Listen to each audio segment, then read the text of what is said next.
अस्सलाम वालेकुम स्टूडेंट्स। अच्छा, मुझे बताएं कि आप लोगों ने कल जो मैंने आपको होमवर्क दिया था कि आप लोगों ने कर लिया, इसमें कोई मसला हो वो पूछ लें।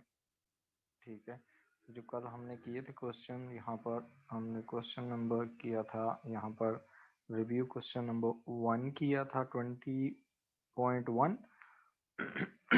ठीक है, इसकी मैंने कहा था statement of changes in equity एक मैंने बनाई थी, बाकी मैंने कहा था कि आपने बनानी है खुद। ठीक है, तो वो जो दूसरी आपने बनानी थी उसके लिए आपको ना आपको मैंने कहा था बनानी है, तो क्या आप लोगों ने बना ली थी? इसमें कोई हो, कोई प्रॉब्लम हो वो बता दें। यहाँ तक देखें कोई प्रॉब्लम है अगर तो। अच्छा देखें, ये मैं क्वेश्चन कंप्लीट करवाता हूँ पहले ना। ये जो statement of changes in equity का क्वेश्चन स्टार्ट किया था, इसको मैं कंप्लीट करवाता हूँ ताकि आप लोगों का ये क्लियर हो जाए। जो हमने question statement of changes in equity बनाई थी फर्स्ट की, ठीक है, वो तो हमने ऑलरेडी कर ली थी। अब हमारे पास हम बना रहे थे क्वेश्चन नंबर 2 की statement of changes, sorry, question number 1 की सेकेंड ईयर की statement of changes in equity बना रहे थे। अब इसमें देखें हमारे पास है हमने जो बनाया था वो हमने जो पहले साल के बैलेंसेस थे हमारे पास ना, ईयर 2006 का, उसके जो statement of changes in equity के जो बैलेंसेस थे we transfer those balances here as an opening balance. ठीक है, बैलेंस ब्रॉट डाउन हो गए थे हमारे पास। और इसमें अब हमने करना है कि हमने ड्यूरिंग द ईयर 2007 कोई न्यू शेयर्स इशू नहीं किए थे, इसलिए मैंने उसकी जगह डैश यहाँ पुट कर दी थी। उसके बाद आपके पास ना प्रॉफिट आफ्टर टैक्स जो है हमारे पास, जो इस क्वेश्चन में है प्रॉफिट आफ्टर इंटरेस्ट दिया हुआ है, टैक्स का जिक्र ही नहीं है। इसका मतलब है टैक्स कोई पेमेंट नहीं हो रही, कुछ नहीं हो रहा, तो टैक्स जीरो होगा। तो उसको लिए हमने कहा था जो प्रॉफिट आफ्टर टैक्स है 2007 का, वो क्वेश्चन में गिवन है ऊपर, वो है 55,200 का। जो भी प्रॉफिट होता है करंट ईयर का उसको हम ऐड कर देते हैं हमारे पास रिटेन अर्निंग्स के अंदर। ठीक है, वो हमने कर दिया। उसके बाद जो आपने करना, ये आपने क्वेश्चन वेरीफाई कर लेना अपना आंसर इसके साथ ना, ठीक है, चेक कर लेना है। उसके बाद देखिए जो क्वेश्चन था आगे, ये प्रॉफिट हो गया। प्रॉफिट के बाद ना 2007 का हमने क्या करना है कि हमने उसके बाद हमने करना होता है कि हम जनरल रिजर्व्स में ट्रांसफर करने। जनरल रिजर्व्स में जो ट्रांसफर करने, वो एडजस्टमेंट नंबर जो 4 है उसमें दिया हुआ था कि 12,000 इन 2007 आपने ट्रांसफर करने। Directors also decided to transfer to general reserves as 8,000 in 2006। 2006 की हमने पहले कर ली बना ली थी statement of changes in equity. 2007 में हमने ट्रांसफर करने 12,000, तो 12,000 जो ट्रांसफर करने 2007 में, वो we will deduct that amount from retained earnings, क्योंकि हमने प्रॉफिट इसके अंदर ऐड किए हुए करंट ईयर के जो प्रॉफिट्स हैं, और इसको हम जनरल रिजर्व्स में ऐड कर देंगे 12,000। ठीक है, टोटल पे कोई इफेक्ट नहीं आएगा, लेकिन जो प्रॉफिट था उसका इफेक्ट टोटल इक्विटी पे भी आएगा, वो हम यहाँ पर टोटल में भी ऐड करेंगे। उसके बाद हमारे पास आता है प्रेफरेंस डिविडेंड। प्रेफरेंस डिविडेंड जो है वो हर साल आप पे करते हैं, जो आपने कमिटेड होता है, जो प्रेफरेंस जो शेयर्स होते हैं उनके ऊपर लिखा होता है। ठीक है, अब यहाँ पर देखें जो प्रेफरेंस डिविडेंड है ना, वो आपने इस साल भी उतनी ही अमाउंट पे करनी है जो आपने पहले साल पे की, 8,000। तो 8,000 जो है वो आप इसमें से माइनस कर देंगे, वो हमने कर दिया। जो हमारे पास जो डिविडेंड आएगा ना, जो प्रेफरेंस डिविडेंड है, प्रेफरेंस डिविडेंड सॉरी, वो भी 8,000 है। 8,000 भी हम यहाँ से माइनस कर लेंगे रिटेन अर्निंग्स में से, और टोटल में से भी 8,000 माइनस कर देंगे। अच्छा, जो ऑर्डिनरी डिविडेंड है ना, प्रपोज्ड है, प्रपोज्ड इन 2007, वो कितना है आपके पास, वो उसने बताया हुआ है आपकी एडजस्टमेंट नंबर 3 में देखें तो उसने बताया हुआ है कि ordinary dividend were propose 6% for 2006 and 7% for 2008। ठीक है, अब हमारे पास जो ऑर्डिनरी शेयर कैपिटल है वो कितना है, उसको सबसे पहले देख लें। ऑर्डिनरी शेयर कैपिटल हमारे पास बनता है कितना,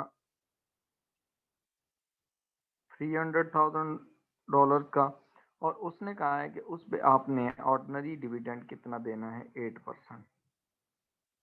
ठीक है, कैलकुलेट करें कि हमारे पास ऑर्डिनरी डिविडेंड कितना निकलता है। ठीक है, 2007 में आपके पास उसने ऑर्डिनरी डिविडेंड इस क्वेश्चन में दिया हुआ है, 2006 में वो उसने दिया हुआ 8%। ये एडजस्टमेंट नंबर 3 है, 2007 और 8 के लिए, सॉरी, उसने कहा है कि हमारे पास ऑर्डिनरी डिविडेंड वर पे प्रपोज्ड एज 6% फॉर 2006 एंड 7। ठीक है, 6 और 7 के लिए कितने परसेंट है, 6% है। तो हम इसकी परसेंटेज यहाँ चेंज कर लेते हैं। तो परसेंटेज कितना है हमारे पास, 6%। तो हमारे पास ऑर्डिनरी कैपिटल जो है वो 300,000 का, उसका 6% कैलकुलेट करें कितना आता है। आई थिंक सो कल हमने कैलकुलेशंस में फिर गलती की है एक। ठीक है, 300,000 का ऑर्डिनरी डिविडेंड निकालें। 300,000 उसका ऑर्डिनरी डिविडेंड बनता है 6%, वो बनता है 18,000। ठीक है, वो कितना बनता है, 18,000। ऊपर भी हमने कैलकुलेशन जो की है, ये 18,000 बनेगा। ठीक है, अब ये जो 18,000 है, it will be paid in 2008, will be paid in 2008। ये नेक्स्ट ईयर में पे होगा। इसको आप डिस्क्लोजर में बताएंगे, ये जो प्रपोज डिविडेंड है इसका डिस्क्लोजर देंगे आप, कि आपने नोट्स में बता देना है कि हमारे पास इस साल का प्रपोज डिविडेंड जो है वो इतने परसेंट है। ठीक है, एजीएम में अप्रूव हो जाएगा तो नेक्स्ट ईयर मिल जाएगा। अब यहाँ पर हमने जो कल कैलकुलेशन की थी, जो प्रपोज ऑर्डिनरी डिविडेंड, हमने वो 8,000 यहाँ पर लिख लिया था 2007 के लिए। वो सॉरी, हमने क्वेश्चन नंबर 2 का फिगर लिख लिया था, इसको भी करेक्ट कर लें यहाँ पर ना। ठीक है, ये हमारे पास बनता है जो प्रपोज डिविडेंड 2006 में, वो 300,000 का 6% बनता है, दैट बिकम्स 18,000, और वो आपने 2007 में पे करना है। और 18,000 ऑर्डिनरी डिविडेंड जो है वो हमने यहाँ पर नेक्स्ट ईयर में 2007 में पे कर दिए। अब हम क्या करेंगे, इसको क्लोज कर लेंगे। तो हमारे पास 31 दिसंबर 2007 को बैलेंस कैरी डाउन जो आएगा वो कितना आएगा, आपका ऑर्डिनरी शेयर कैपिटल जो है वो ड्यूरिंग द ईयर चेंज नहीं हुआ, तो वो क्लोजिंग बैलेंस 300,000 है, और प्रेफरेंस भी चेंज नहीं हुआ, वो 100,000 है। आपके पास जो जनरल रिजर्व्स हैं वो 8,000 थे फर्स्ट ईयर में। ठीक है, और 8,000 में 12 और ऐड हो गए तो टोटल बन गए 20,000। ठीक हो गया। अब आपके पास जो रिटेन्ड प्रॉफिट्स हैं या रिटेन अर्निंग्स हैं वो कितनी हैं, वो देखते हैं। रिटेन अर्निंग्स जो पहले साल की हैं वो भी चेक कर लें कि हमने वहाँ पर ऑर्डिनरी डिविडेंड तो खैर एडजस्ट ही नहीं किया था। तो हमारे पास 33,800 पहले साल की रिटेन अर्निंग थी, जो हमें सेकेंड ईयर में as a balance brought forward आई। और फिर हमने 55,200 का हमने इसमें न्यू प्रॉफिट ऐड कर दिया, और उसमें से हमने 12,000 की ट्रांसफर टू जनरल रिजर्व्स कर दिया, और डिडक्ट हो जाएंगे। 8,000 जो है वो हमने प्रेफरेंस डिविडेंड पे किया है। ठीक है, और हमारे पास जो ऑर्डिनरी डिविडेंड है वो हमारे पास कितना है, वो हमने कैलकुलेट किया, वो 18,000 बनता है। तो 18,000 इसमें से डिडक्ट फर्दर कर लेंगे, तो हमारे पास रिमेनिंग, हमारे पास रिटेन अर्निंग रह जाएगी 51,000 की। ठीक हो गया। अब इनका टोटल कर लें। आपके पास 300,000 प्लस 100,000, ये टोटल आपके पास 400,000 एंड 51,000, 451,000 प्लस 20,000 इसमें ऐड कर लें, तो ये आपके पास 471,000 आपके पास टोटल बन जाएगी retain earning, total equity, share holders equity. Is that clear? ठीक है, यहाँ तक कोई क्वेश्चन हो इस क्वेश्चन में? ठीक है, अच्छा, 19.3 19.2 मतलब 20 पॉइंट, इसमें हमारे पास जो क्वेश्चन है उसमें उसने कहा थर्ड की ट्रांजैक्शन की ट्रीटमेंट क्या होगी। अच्छा देखें, सैयद मोहम्मद हादी। अच्छा देखें ट्रीटमेंट क्या होगी ये थर्ड की।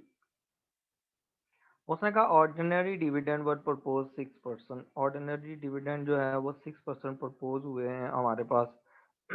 वो कब प्रपोज हुए हैं? वो जून फॉर द ईयर एंडिंग 30 जून 2002। ठीक है, 2002 में वो 6% थे, और जबकि 2008 सॉरी 3 और 4 के लिए वो आपके हैं आते हैं 8%। ठीक है, अब देखें जो प्रपोज्ड डिविडेंड है ना, proposed ordinary dividend 2000 and first year आपका है 2, उसमें प्रपोज हुआ है। उसमें प्रपोज हुआ है तो आपके पास ऑर्डिनरी शेयर कैपिटल कितना है वो देखें, क्वेश्चन में उसने ऊपर दिया होगा। कहता national limited started a business on 1 जुलाई 2001।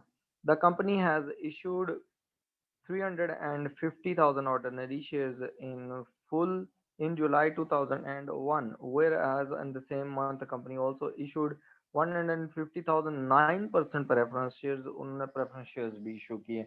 अब देखें ऑर्डिनरी शेयर कैपिटल के लिए उसने कहा है आपने कितने परसेंट पहले साल आपने डिविडेंड देना, ऑर्डिनरी डिविडेंड प्रपोज करना है, वो किसके हिसाब से निकलेगा। आप देखें आपके 350,000 शेयर्स हैं और पर शेयर की वैल्यू है $1। तो 350,000 की आपके टोटल शेयर होगी, ये वैल्यू होगी। उसका आपने पहले साल जो डिविडेंड की परसेंटेज बताई है ऑर्डिनरी वो है 6%, वो आप 6% इसका कैलकुलेट करेंगे। ठीक है, 6% कैलकुलेट करें कितना बनता है 350,000 का 6%, वो बनता है आपके पास 21,000। अच्छा, ये प्रपोज हुआ है 2000 एंड जो हमारे पास 2 है, और पेमेंट कब होगी? पेमेंट इसकी होगी फॉलोइंग ईयर में, जब एजीएम होगी उसके बाद। ठीक है, जो अगला साल ईयर एंड हो रहा होगा ना 2003 में जो एंड हो रहा है, ठीक है, उसमें आप करेंगे। आपका बिजनेस स्टार्ट हुआ है 1 जुलाई 2001 से, फर्स्ट अकाउंटिंग पीरियड एंड हो रहा है 30 जून 2002 को। उस टाइम प्रपोजल हुआ था कि 21,000 डिविडेंड देंगे, six that becomes 6% of the ordinary share capital. ठीक है, लेकिन उसकी पेमेंट अगले साल होगी, नेक्स्ट ईयर, जो ईयर एंड होगा 2003 में। ठीक है, इसी तरह आपने 2003 में जो प्रपोज करना है डिविडेंड, वो आपके पास आ रहा है 350,000 का शेयर शेयर्स थे, और उसके हर शेयर जो है वो $1 का है, मतलब वो पूरा आपने कैलकुलेशन सेम रहेंगी बाकी कि आपका शेयर कैपिटल 350,000 का है। तो आपने जो डिविडेंड इसमें से ये दिया है ना ऑर्डिनरी सॉरी जो शेयर ऑर्डिनरी डिविडेंड दिया है नेक्स्ट ईयर के लिए, वो है 8%। ठीक है, वो कितने परसेंट है? 8 है 2003 के लिए, तो आप इसका 8% कैलकुलेट करेंगे। 350,000 का 8% कैलकुलेट करें कितना आता है? 28,000। ठीक है, ये 28,000 आ गया। इस 28,000 ये प्रपोज्ड हुआ है 2003 में, but payment will be in 2004। 2004 में इसकी पेमेंट होगी। इसी तरह 2004 में आप क्या करेंगे, बाकी चीज़ें सेम रहेंगी। आपका डिविडेंड फिर इतना ही बनेगा, 8% ही उसने कहा है कि दोनों साल के लिए, 3 और 4 के लिए। ये भी 228,000 बनेगा। ठीक है, और लेकिन ये पे होगा 2005 में। आपसे उसने स्टेटमेंट मांगी है, statement of changes in equity for the year ending 2002, 3 and 4। इसका मतलब है कि आपने सिर्फ 2, 3 एंड 4 के बारे में आपने वो statement of changes in equity बनानी है। 5 की statement of changes in equity नहीं होगी। Is that clear Abdul Hadi, Syed Mohammad Hadi?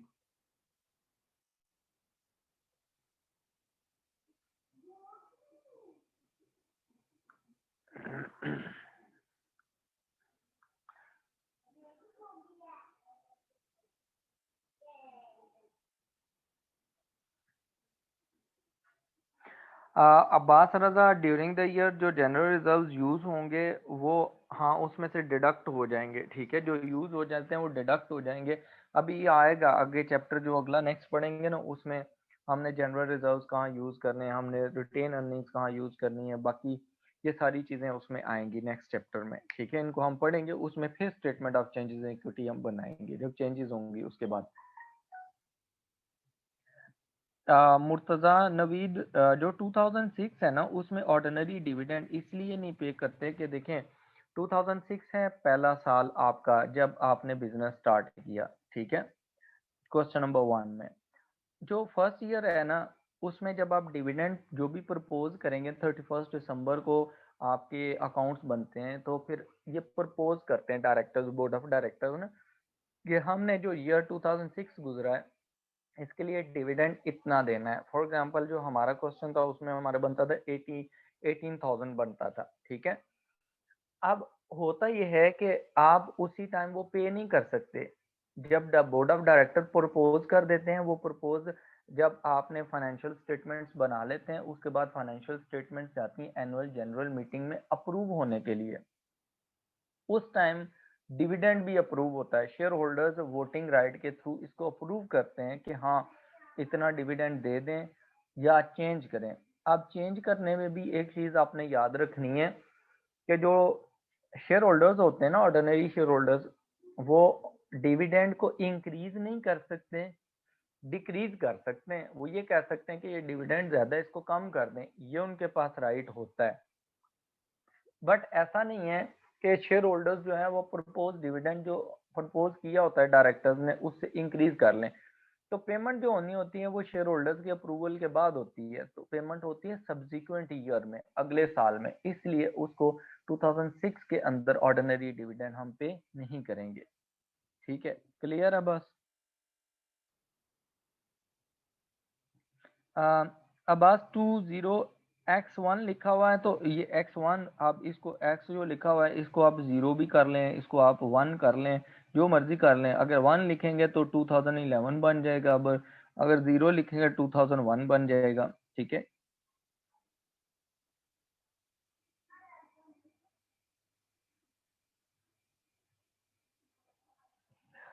Statement of changes in equity में सारी वैल्यूज लिखी जाती हैं अब्बास रजा, आपने कहा है कि हम क्या शेयर्स, नंबर ऑफ शेयर्स उसमें लिखेंगे या वैल्यू लिखेंगे, हम वैल्यू लिखेंगे, ठीक है, शेयर्स नहीं लिखेंगे, वो तो मल्टीप्लाई होके आ जाते हैं। सैयद मोहम्मद आदि क्लियर है, ओके वेरी गुड, ठीक है, यहाँ तक क्लियर है। अब आप लोगों ने क्वेश्चन नंबर, आपको मैंने सेकंड क्वेश्चन दिया था, जिन लोगों ने क्वेश्चन किया है उन लोगों ने क्वेश्चन में से प्रॉब्लम पूछ ली है, बाकी अब देखें। वेलकम अब्बास। अच्छा, यहाँ तक कोई प्रॉब्लम? अब आते हैं नेक्स्ट ना हमारे पास ना, देखें ये अभी जो आपको शो हो रहा है ना, ये वही है question number 1 and question number 2। Question number 3 जो है वो भी तकरीबन हमारे पास ना सेम है, ठीक है, जो क्वेश्चन नंबर 3 आपके पास आ रहा है, ठीक है। अब इसमें ना एक ही पॉइंट है जो आपने जरा देखना है, जो पेपर में भी ध्यान रखना है, वो है रीवैल्यूएशन रिजर्व का, ठीक है, जो कि आपको एडिशनल इंफॉर्मेशन में दिया हुआ है उसने, रीवैल्यूएशन रिजर्व्स, उसने कहा है the companies free hold premises valued at 520,000 on 31st December 2004, ठीक है, it has been decided to reflect this value in the accounts। अच्छा, अब देखें आपने revaluation reserves कैलकुलेट करने यहाँ से,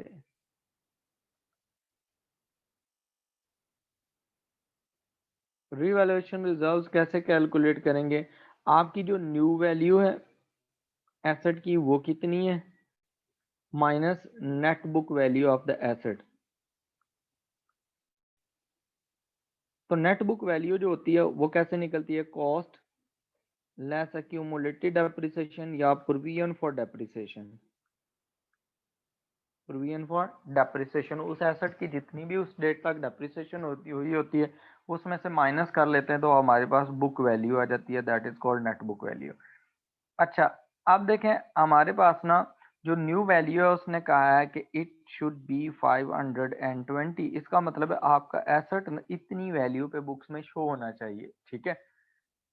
हम देखते हैं कि हमारे पास जो एसेट है उसकी कॉस्ट कितनी है। जो हमारे पास एसेट है, जो एसेट हमारे पास आ रहा है ना क्वेश्चन नंबर 2 में, उसमें फ्री होल्ड लिमिटेड जो है वो उसकी कॉस्ट ये 500,000 और 100,000 की एक्यूमुलेटेड डेप्रिसिएशन यानी कि प्रोविजन फॉर डेप्रिसिएशन है। इसका मतलब है कि 500,000 आपकी कॉस्ट थी, 100,000 का आपने एसेट पहले ही यूज कर लिया था, प्रोविजन फॉर डेप्रिसिएशन थी। आपके एसेट की वैल्यू जो बुक्स में शो हो रही थी, नेट बुक वैल्यू, वो थी 400,000, ठीक है। अब आप उसको चेंज करके 400,000 से इंक्रीज करके 520 पे आपने उसको रिकॉर्ड करना शुरू कर दिया, ये डिसाइड हुआ। तो इसका मतलब है कि आपके एसेट की वैल्यू $120 इंक्रीज हो गई है। ये क्या हो गया, आपकी वैल्यू इंक्रीज हो गई है, increase in the value of non current asset. और इसी को हम क्या कहते हैं, हम इसको रिवैल्यूएशन रिजर्व्स कहते हैं, ठीक है। तो statement of changes in equity जब बनाएंगे ना आप, उसमें जो रीवैल्यूएशन रिजर्व्स का कॉलम होगा, रीवैल्यूएशन रिजर्व्स, उसमें क्या करना है आपने, यहाँ पर आपने लिखना है रीवैल्यूएशन ऑफ प्रीमिसेस। आपकी प्रीमिसेस जो है वो रीवैल्यू होगी इन डिटेल में, और यहाँ पर आपने 120,000 लिख देना है, ठीक हो गया।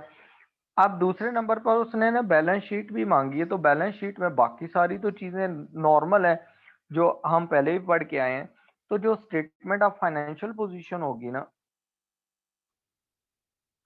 उसमें एक चीज चेंज हो जाएगी। जो आपके नॉन करंट एसेट्स होते हैं, ठीक है, उसमें जो प्रीमिसेस की वैल्यू वो आपने 520,000 शो कर देनी है, बाकी कुछ नहीं शो करना आपने, बाकी कोई कैलकुलेशन नहीं करनी, ठीक है। कितनी शो कर देनी है, $520,000, बाकी सेम रहेगा। फिर आपके पास एक और नई चीज है यहाँ पर इस क्वेश्चन में, कॉरपोरेशन टैक्स। जो कॉरपोरेशन टैक्स है ना, वो for the year is estimated at 14,400।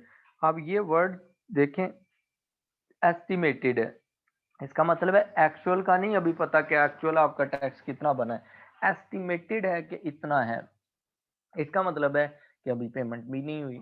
तो अब आप इसका क्या करेंगे, ये जो कॉरपोरेशन टैक्स होता है ये हमारे पास उसमें नहीं आएगा, जो हमारे पास क्या कहते हैं ये statement of changes in equity में नहीं आएगा। तो statement of changes in equity में जो आप प्रॉफिट लिखेंगे ना, जो आपको क्वेश्चन में दिया गया है, यहाँ पर देखेंगे क्वेश्चन जो है उसमें सबसे पहले उसने कहा है कि कैलकुलेशन ये 20.3 में उसने कहा after the calculation of the net profit the following balances were expected from the books of Marvel Limited as at 31 December. Operating profits given है। ऑपरेटिंग प्रॉफिट्स जो होते हैं ये आपके पास profit before interest and tax होते हैं, ठीक हो गया। अब आपने क्या करना होता है, statement of changes in equity में जो चीज ट्रांसफर करनी होती है वो आपने प्रॉफिट आफ्टर टैक्स शामिल करना होता है, ठीक है। तो हमारे पास इंटरेस्ट क्वेश्चन में नहीं गिवन, इसका मतलब है इंटरेस्ट विल बी 0। तो 81,400 आपके पास इसकी टोटल वैल्यू है। कितनी आपके पास वैल्यू है, प्रॉफिट आफ्टर टैक्स 81,400। इसमें से आपने क्या करना है, ये जो 14,400 की वैल्यू है ये आपने माइनस कर लेनी है इसमें से। 14,400 जो रिमेनिंग होगा वो आपके पास रिटेन अर्निंग्स के अंदर चला जाएगी अमाउंट, ठीक है। जो रिटेन अर्निंग्स का कॉलम होगा उसमें रिमेनिंग अमाउंट आपकी जाएगी, रिमेनिंग प्रॉफिट्स। अब देखें आपके पास कितना बच जाएगा, आपने 81,400 के आपके पास जो प्रॉफिट्स थे उसमें से आपने 14,400 का टैक्स पे कर दिया। It means the remaining you will transfer in here in this column 67,000, ठीक हो गया। एक तो ये चीज ट्रीटमेंट हो जाएगी टैक्स की, ठीक है, कॉर्पोरेशन टैक्स की, कि आप अगर profit before interest and tax given है तो उसमें से माइनस कर लेंगे। और उसके बाद आपके पास जो करंट लायबिलिटीज होंगी उसमें आपने कॉरपोरेशन टैक्स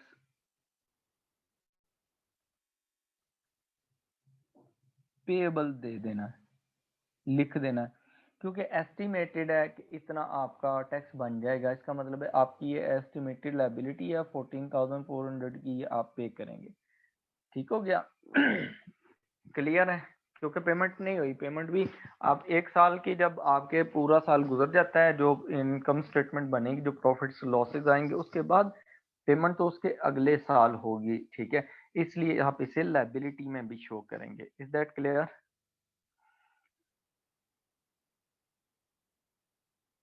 बाकी नॉर्मल चीजें इसमें वही चीजें हैं कि आपने रिकमेंडेशन दी है, जनरल रिजर्व में ये ट्रांसफर होने और फाइनल ऑर्डिनरी डिविडेंड जो है वो इतना है। ठीक है, 8%। ये जो फाइनल ऑर्डिनरी डिविडेंड है वो रिकमेंडेड है। रिकमेंडेड का मतलब है प्रपोज्ड।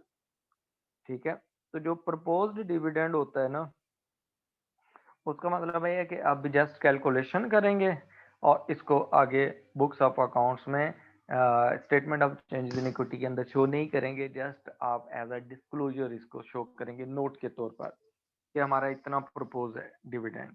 Is that clear?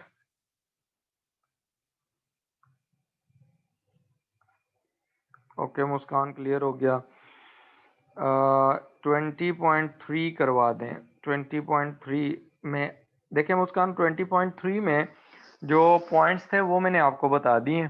ठीक है, जो इसमें समझने वाले जो दो नए पॉइंट्स थे एडिशनल इंफॉर्मेशन, एक तो रीवैल्यूएशन था एसेट का, एसेट की रीवैल्यूएशन, उसकी ट्रीटमेंट मैंने बता दी है कि आपने बुक उसमें जो आपकी रिजर्व्स क्रिएट करेंगे आप, रिवैल्यूएशन रिजर्व्स, तो उनको statement of changes in equity में ले जाएंगे। ठीक है, और प्लस जो एसेट है, जो एसेट रीवैल्यू हो रहा है, जैसे यहाँ प्रीमिसेस है, उसको न्यू वैल्यू पे हम बुक ऑफ प्राइम एंट्री में शो कर देंगे। ठीक है, फिर कॉरपोरेशन टैक्स है, तो वो आपको जो profit before interest and tax given है उसमें से माइनस कर देना है। जब उसमें से माइनस कर देंगे तो रिमेनिंग जो होगी वो आपके पास इसी वैल्यू को जाके आप कॉरपोरेशन टैक्स को स्टेटमेंट ऑफ फाइनेंशियल पोजीशन में, यानी कि बैलेंस शीट में एज अ करंट लायबिलिटी लिखेंगे, क्योंकि अभी आपने at the end of the year तक वो टैक्स पे नहीं किया हुआ। ठीक है, क्लियर है यहाँ तक? बाकी पॉइंट्स सेम है, सिमिलर जो हमने पढ़े थे। अब्बास रजा, वेलकम। अब्बास रजा, सर रीवैल्यूएशन की जो अमाउंट है 120, वो इक्विटी का पार्ट होगा कि नहीं? हाँ जी, जो statement of changes in equity में जितनी भी चीजें आती हैं, जितने भी कॉलम्स होते हैं, वो सारे के सारे इक्विटी का पार्ट होते हैं। वो शेयर होल्डर्स इक्विटी कहलाती है कलेक्टिवली। ठीक है, तो मैंने ये देखें आपको यहाँ पर ये जो लिखवाया था कि आपने रिवैल्यूएशन रिजर्व्स क्रिएट करने और उनको आपने statement of changes in equity के अंदर 120,000 लिख देना है। ठीक है, वो वहां पर ऐड हो जाएगी रिवैल्यूएशन रिजर्व्स में, तो that's why it becomes the part of equity. ठीक है, अब आज क्लियर है? हाँ जी, और कोई क्वेश्चन इससे रिलेटेड? ये जो दो ट्रीटमेंट बताई हैं प्रीमिसेस वाली, ये क्लियर है कि एसेट रिवैल्यूएशन होगा तो आपने क्या ट्रीटमेंट करनी है, और आपके पास जो टैक्स है उसकी क्या ट्रीटमेंट होनी है?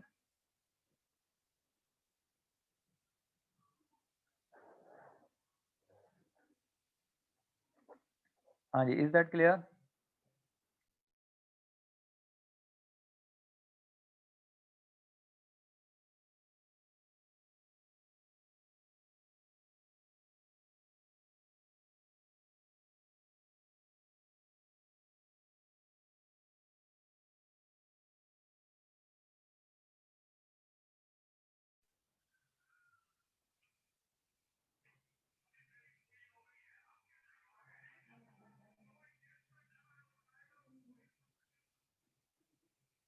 हाँ जी, अब आज बैलेंस में भी लिखी जाएगी। आप जब statement of changes in equity close करेंगे ना, जैसे देखें आपने बैलेंस कैरी डाउन इसका निकालना है, balance carry down, balance carry down जब आप निकालेंगे तो statement of changes in equity का 120,000 का बैलेंस निकलेगा। इसको आप उसमें शो करेंगे, ये आपके पास बैलेंस शीट के अंदर भी इक्विटी के पार्ट में। ठीक है, जो भी चीजें इसमें statement of changes in equity में कॉलम बनेंगे ये सारे शो होंगे।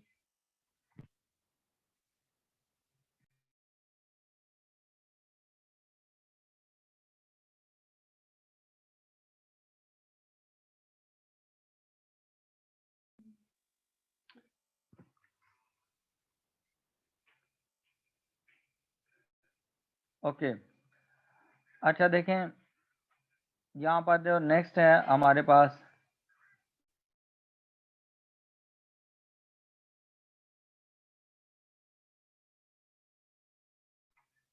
ओके, अब ये जो क्वेश्चन नंबर 4 है ना, 20.4, this question, this is similar question and this is your home assignment, you will do homework, ठीक है, ये आपका होमवर्क है, ये आपने करना है, ठीक है। इसमें कोई नई चीज़ नहीं है, यही है कि एसेट रीवैल्यू हो रहे हैं और एसेट रीवैल्यू होने के बाद उसमें आप क्या कर रहे हैं, उसको कैलकुलेशन उसके कर रहे हैं, उसके रीवैल्यूएशन रिजर्व्स क्रिएट कर रहे हैं और स्टेटमेंट ऑफ फाइनेंशियल पोजीशन में उसको शो करना है। और उसके बाद आपने क्या करना है, यहाँ पर टेक कॉरपोरेशन टैक्स है, कॉरपोरेशन टैक्स की भी वही ट्रीटमेंट है, ये सिमिलर क्वेश्चन है जैसे कि आपने उधर किया है। देखें इसकी एडजस्टमेंट्स भी वही हैं। डायरेक्टर्स ने रेकमेंड किया कि जनरल रिजर्व्स में ट्रांसफर करने हैं, ऑथराइज्ड शेयर कैपिटल गिवन है, ऑथराइज्ड शेयर कैपिटल को आपने इसकी बेस पे कोई कैलकुलेशंस नहीं करनी होती। whenever you will calculate dividend will be calculated on the basis of paid up capital, ठीक है, उसकी बेस पे आपने करना है। तो इसको जस्ट आपने बुक्स ऑफ अकाउंट्स में स्टेटमेंट ऑफ फाइनेंशियल पोजीशन में जस्ट शो ही करना होता है, लिखना होता है, कैलकुलेशन में कहीं नहीं आपने इसे ऐड लेस करना। उसके बाद आपके पास आते हैं, उसने कहा है कि फाइनल डिविडेंड जो है ना वो है 40,000 का, ये भी रिकमेंडेड है, डायरेक्टर्स ने रेकमेंड किया, अभी शेयर होल्डर्स इसे अप्रूव करेंगे तो फिर पेमेंट होगी, that's why this will not be reflected in statement of changes in equity, ठीक है, वहां पर शो नहीं करेंगे, आप इसे as a disclosure as a note नीचे statement of changes in equity में शो कर देंगे that the propose dividend for the year ending 30th June 2006 is 40,000, ठीक है। उसके बाद उसने कॉरपोरेशन टैक्स दिया हुआ, corporation tax is estimated at 14,200। तो आपके पास जो यहाँ पर प्रॉफिट गिवन है ना, जो क्वेश्चन नंबर 2 है उसमें देखें, उसने कहा दिस इज ऑपरेटिंग प्रॉफिट, ठीक है। तो ऑपरेटिंग प्रॉफिट आपका जो आ रहा है 128,730 आ रहा है, तो आप इसमें से इस अमाउंट को माइनस कर देंगे कॉरपोरेशन टैक्स को, ठीक है, यह माइनस कर देंगे, रिमेनिंग अमाउंट आपकी statement of changes in equity में ट्रांसफर हो जाएगी। और ये कॉरपोरेशन टैक्स जो है चूंकि अभी एस्टिमेटेड है, पे इतना हो जाएगा, ठीक है, आप उसको लायबिलिटी में भी, करंट लायबिलिटी में भी शो करेंगे, ठीक है। उसके बाद आपके पास है, उसने कहा directors of direct the companies free hold property was valued at 800,000, अब उसकी वैल्यू 800,000 कर दी है उन्होंने, रीवैल्यूएशन होगी है, तो रीवैल्यूएशन रिजर्व्स क्रिएट होंगे। रीवैल्यूएशन रिजर्व्स कैसे क्रिएट होंगे, आप अगर देखें यहाँ पर, तो आपके पास जो प्रॉपर्टी है उसकी जो कॉस्ट है वो गिवन है 720,000 की, और 120,000 की उसकी क्या है, प्रोविजन फॉर डेप्रिसिएशन है। तो रिवैल्यूएशन रिजर्व्स इसमें कितने क्रिएट हो जाएंगे वो देखते हैं कि आपके पास जो प्रॉपर्टी है इसमें रिवैल्यूएशन रिजर्व्स कैलकुलेट करने, प्रॉपर्टी आपकी न्यू वैल्यू आ गई है 800,000, जबकि आपकी जो प्रॉपर्टी की कॉस्ट थी वो 720 थी और 120 की आप उसमें से डेप्रिसिएशन ऑलरेडी कर चुके थे, यानी कि नेट बुक वैल्यू उसकी कितनी हो गई थी 800,000 माइनस नेट बुक वैल्यू 600,000 थी। तो आपके पास जो बैलेंस आया है वो कितना आया, 200,000, ठीक है। बाकी सेम चीजें हैं, कोई चीज चेंज नहीं आपने करनी। अब आपने ये करना है कि आप जब स्टेटमेंट ऑफ फाइनेंशियल पोजीशन में जाएंगे तो उसमें आपने दो चीजें चेंज करनी है, एक आपने नॉन करंट एसेट्स हैं, नॉन करंट एसेट्स में जो प्रीमिसेस हैं उनको आपने सिंपली 800,000 की वैल्यू पे शो कर देना, उसमें कोई एड लेस कुछ भी नहीं करना, ठीक है। और उसके बाद आपके पास जो करंट लाइबिलिटीज हैं उसमें आपने टैक्स पेबल जो है वो शो कर देना, आपका टैक्स पेबल कितना है, टैक्स पेबल कितना आ जाएगा, टैक्स पेबल आपका आ जाता है 14,200। बाकी एसेट सेम आएंगे, लाइबिलिटीज सेम तरीके से आएंगी जैसे हमने पहले प्रिपेयर की हुई है, statement of changes in equity कोई नई चीज नहीं आएगी। Is that clear? हाँ जी, यहाँ तक कोई क्वेश्चन हो?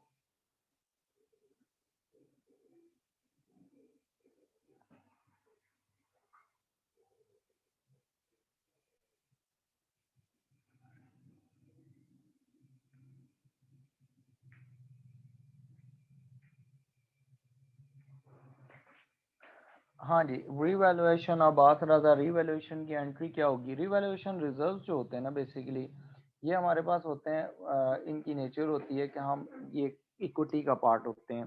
तो इक्विटी जब भी हमारे पास क्रेडिट होती है, हमारे पास क्या होता है, हम इंक्रीज होती है, हम उसको क्रेडिट करते हैं। तो रीवैल्यूएशन रिजर्व जो होंगे उनको हम क्रेडिट कर देंगे। जैसे ये क्वेश्चन है तो इसमें 200,000 के रिवैल्यूएशन रिजर्व्स हैं, वो क्रेडिट हो गए, और डेबिट में आपकी प्रीमिसेस आपकी डेबिट हो जाएंगी, जो आपकी रीवैल्यू हो रही हैं वो भी 200,000 से इंक्रीज कर जाएंगी। ठीक है, तो प्रीमिसेस ऑटोमेटिकली आपकी 6 लाख से थी, 6 लाख से आपने इंक्रीज करके उनको 8 लाख पे ले आए, तो 2 लाख का इंक्रीज हो गया उसमें $200,000 का। और जबकि रिवैल्यूएशन रिजर्व जो हैं वो आपके $200,000 से इंक्रीज हो गए। ठीक है, क्लियर है? Any other question?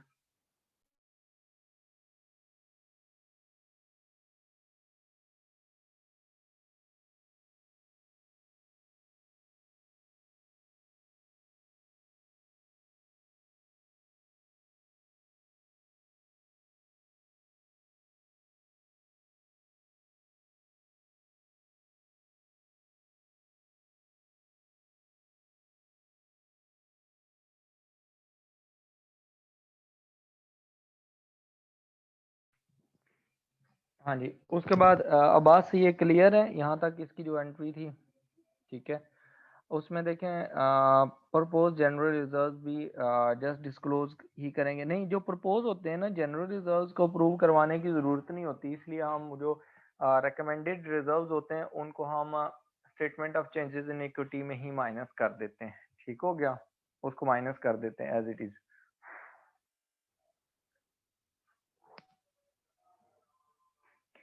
ठीक हो गया, उसके बाद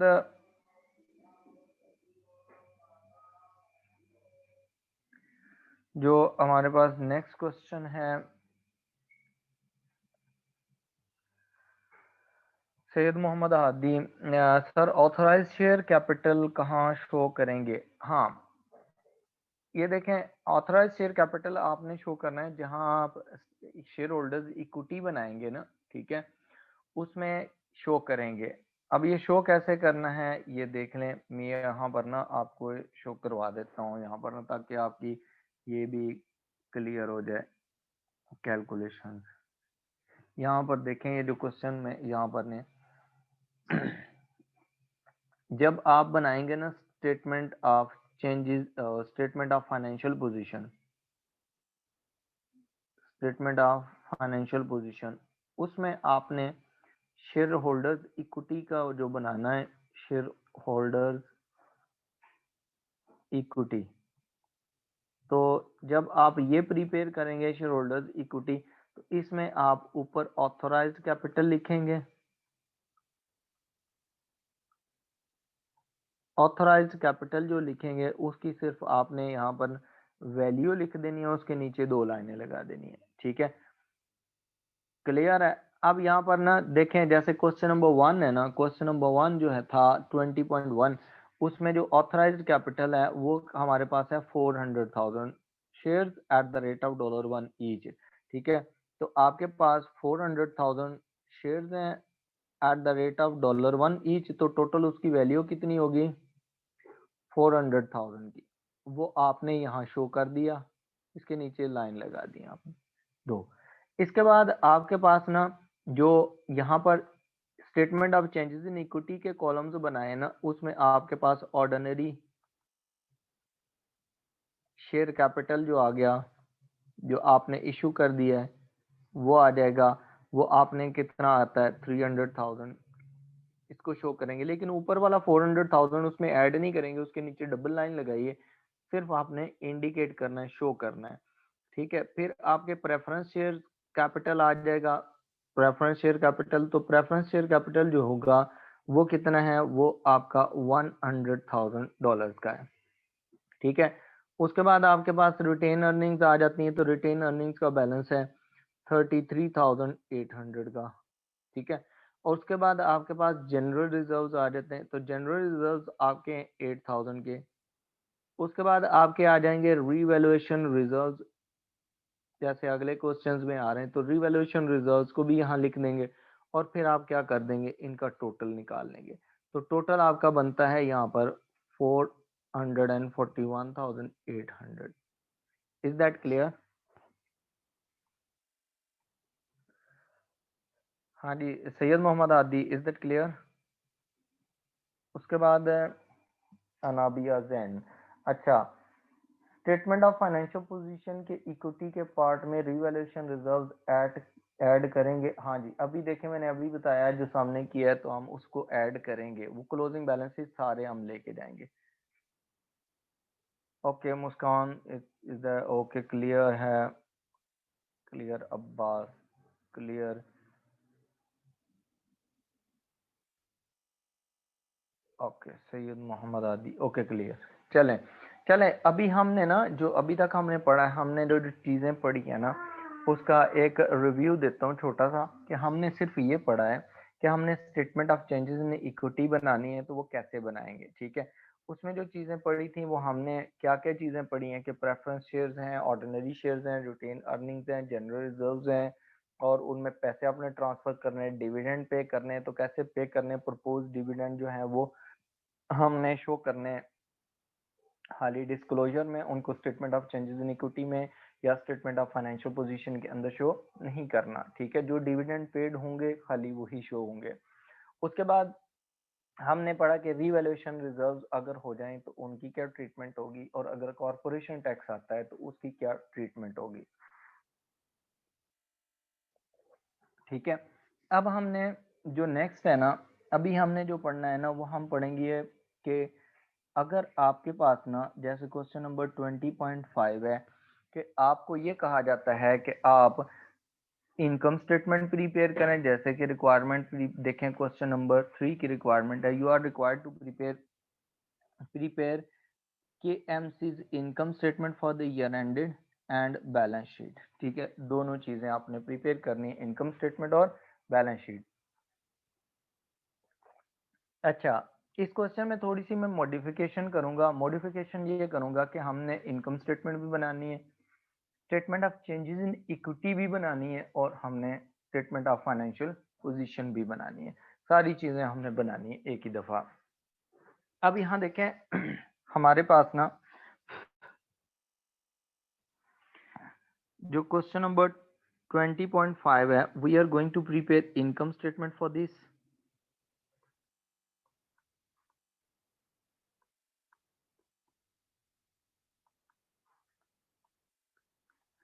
ठीक है। Income statement for the year ended 30 June 2004, ठीक है। इसके बाद हम यहाँ पर ही स्टेटमेंट ऑफ फाइनेंशियल पोजीशन भी बना लेते हैं। Statement of financial position as at 30 June 2004, ठीक हो गया। अच्छा, अब पहले हम बनाएंगे इसका, हम रफ एक स्केच बना लेते हैं। जैसे नॉर्मली मैंने आपको लास्ट टाइम भी जब फाइनेंशियल स्टेटमेंट्स करवाई थी सोल ट्रेडर की, तो मैंने कहा था पहले आपने रफ स्केच बनाना है। अब देखें, जो इनकम स्टेटमेंट है उसके होते हैं 2 कॉलम्स, आपने 2 कॉलम्स इसके प्रिपेयर कर लेने। अब वो 2 कॉलम्स जो होंगे, एक उसमें इंटरनल कॉलम होगा, एक एक्सटर्नल कॉलम होगा। इंटरनल कॉलम, एक्सटर्नल कॉलम, और ये डॉलर अमाउंट, ठीक है। First of all you will write down here the net sales, आपकी नेट सेल्स कितनी है वो आपने लिखनी है। फिर आपने इसमें से लेस करनी है cost of sales, and cost of sales में आपके पास क्या क्या चीजें आ जाएंगी, ओपनिंग स्टॉक प्लस परचेजेस, आपने जो मटेरियल परचेज किए हैं, लेस रिटर्न आउटवर्ड्स, जो आपकी सेल्स रिटर्न्स हैं, प्लस इसमें कैरेज इनवर्ड्स हैं,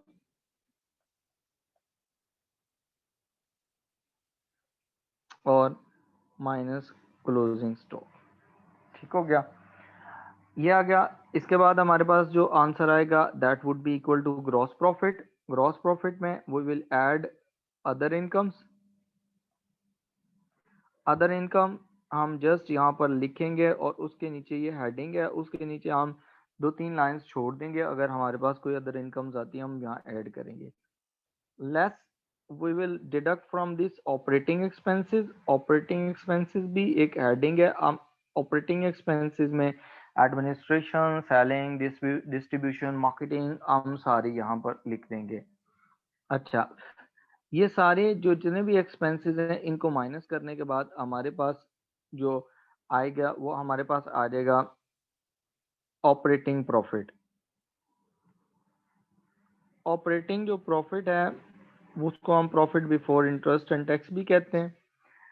इसके अंदर से हम डिडक्ट करेंगे फाइनेंस कॉस्ट, जो हमारे पास इंटरेस्ट होता है। ठीक हो गया। फाइनेंस कॉस्ट डिडक्ट कर लेंगे तो हमारे पास ना आ जाएंगे profit before tax. Profit before tax आएगा, then we will deduct from this tax. जो आपका कॉरपोरेशन टैक्स होगा या इनकम टैक्स होगा बिजनेस का, वो हम उसमें से माइनस करेंगे। जब हम वो माइनस करेंगे तो हमारे पास जो आंसर आएगा that would B profit after tax. वो प्रॉफिट आफ्टर टैक्स आ जाएगा। ठीक है। अब हमारे पास यहाँ पर ही हम statement of changes in equity भी प्रिपेयर कर लेते हैं। ठीक हो गया। Statement of changes in equity जब हम प्रिपेयर करेंगे तो उसमें ordinary share capital, preference share capital, retained earnings, general reserves and revaluation reserves, ये तो नॉर्मल कॉलम है जो आने ही आने। ठीक है। कौन कौन से कॉलम्स हैं? एक ऑर्डिनरी शेयर कैपिटल, दूसरे नंबर पर प्रेफरेंस शेयर कैपिटल, फिर आपकी रिटेन्ड अर्निंग्स, फिर आपके पास रिटेन अर्निंग्स के बाद आपके पास आ जाते हैं जनरल रिजर्व्स, फिर आपके पास आ जाते हैं रीवैल्यूएशन रिजर्व्स। ठीक हो जाते हैं, ये नॉर्मल होते हैं, ये खाली इनके हेडिंग बना लेने, फॉर्मेट बना लिया। फिर स्टेटमेंट ऑफ फाइनेंशियल पोजीशन का फॉर्मेट बनाना है, तो स्टेटमेंट ऑफ फाइनेंशियल पोजीशन में भी आप क्या करें, आप इनके भी कॉलम प्रिपेयर कर लें।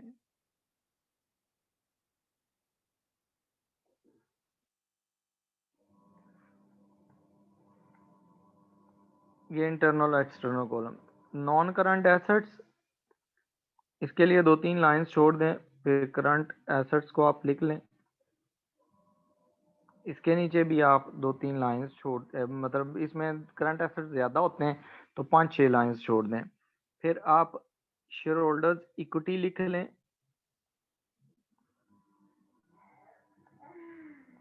या इक्विटी उसे कहते हैं। ठीक है।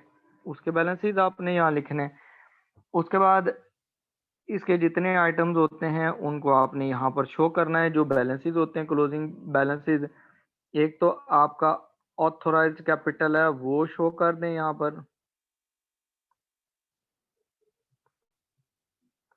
ठीक है। उसके बाद आपके पास आता है ordinary share capital, ordinary capital, preference share capital, जो आपने कॉलम बनाए हैं statement of changes in equity में वही। फिर रिटेन अर्निंग्स का एक कॉलम होता है। फिर आपके पास रिटेन अर्निंग्स के बाद आपके पास जनरल रिजर्व्स हैं, देन रीवैल्यूएशन रिजर्व्स हैं। फिर आपने नॉन करंट लायबिलिटीज लिखनी है और फिर आपकी करंट लायबिलिटीज आ जाती हैं। ठीक हो गया। अब यहाँ देखें, जो क्वेश्चन है वो फॉर्मेट हमने फिल कर लिया, फॉर्मेट बना लिया, अब हम उसको फिल करेंगे। अब देखें क्वेश्चन में डेटा हम टिक करते जाएंगे साथ साथ। उसने कहा the following balances had been extracted from the books of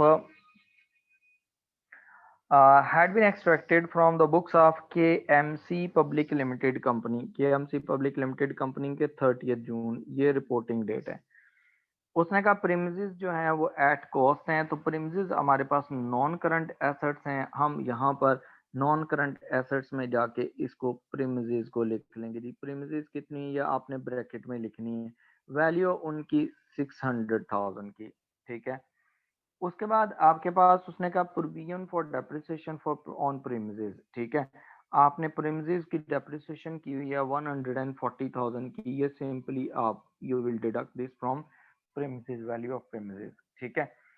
equipment आपके नॉन करंट एसेट्स हैं, उनकी कॉस्ट गिवन है 220,000 की।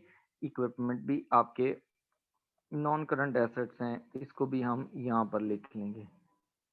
इक्विपमेंट कितने की आपके 220,000 के, और उसमें से उसने कहा प्रोविजन फॉर डेप्रिसिएशन जो आज से इस साल से पहले तक डेप्रिसिएशन हो चुकी है वो है 70,000 की।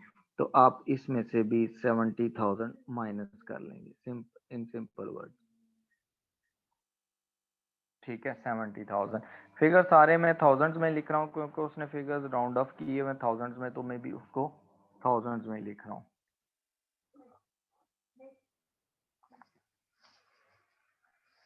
उसके बाद नेक्स्ट देखें, उसने इन्वेंट्री दी हुई है आपके पास 1 जुलाई 2003 की।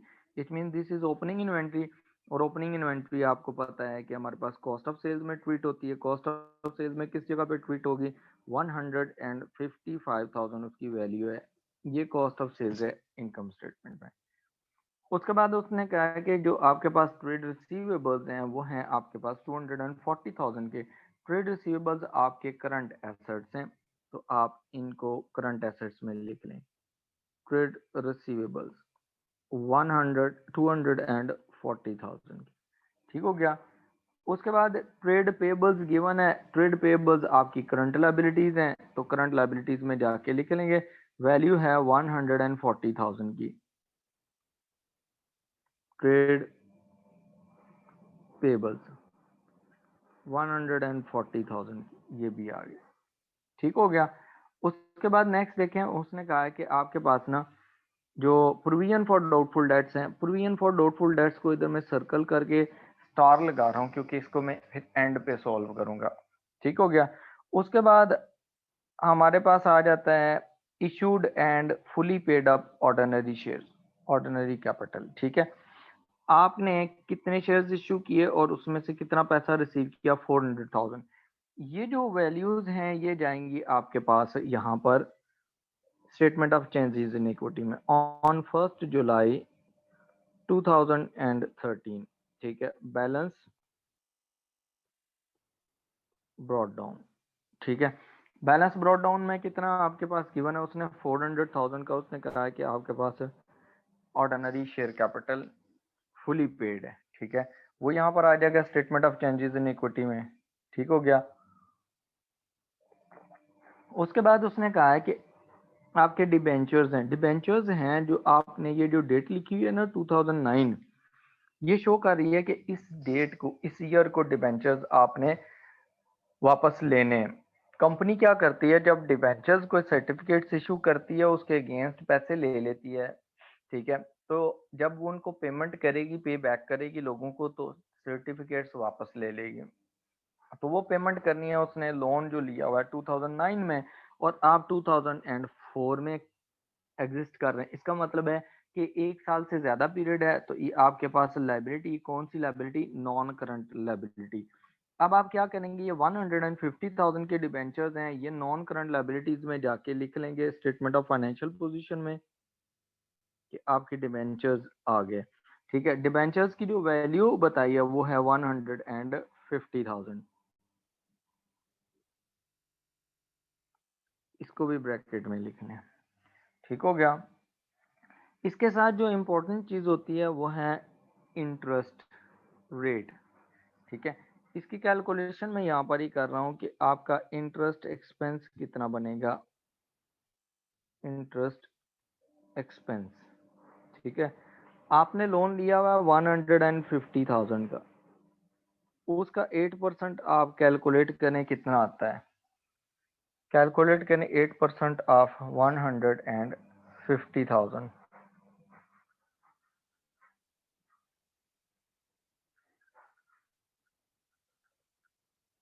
ठीक है।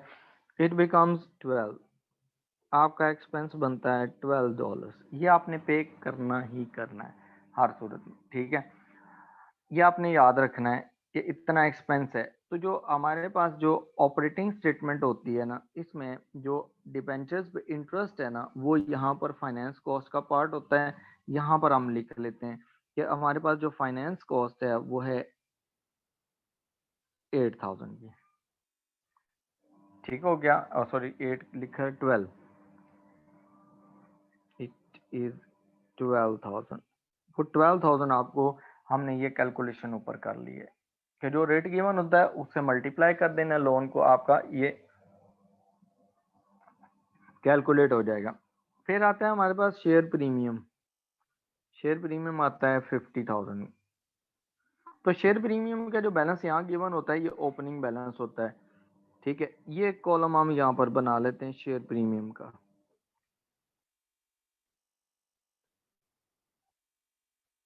शेयर प्रीमियम कितने का हमारे पास है? शेयर प्रीमियम है 50,000 का, तो बैलेंस ब्रॉट डाउन आपका 50 का हो गया। जनरल रिजर्व जो है वो आपके पास है 40 के। तो जनरल रिजर्व का एक कॉलम बनाया हुआ है 40, वहां पुट कर देंगे statement of changes in equity में, ओपनिंग बैलेंस में।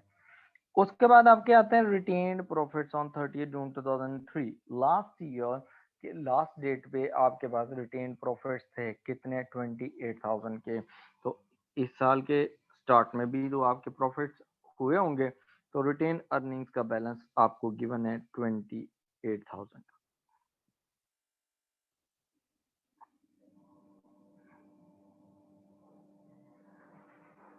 ठीक हो गया? अब उसके बाद हमारे पास है बैंक बैलेंस। अब बैंक बैलेंस देखें, क्रेडिट साइड पे गिवन है। तो bank balance, credit balance means this is bank overdraft.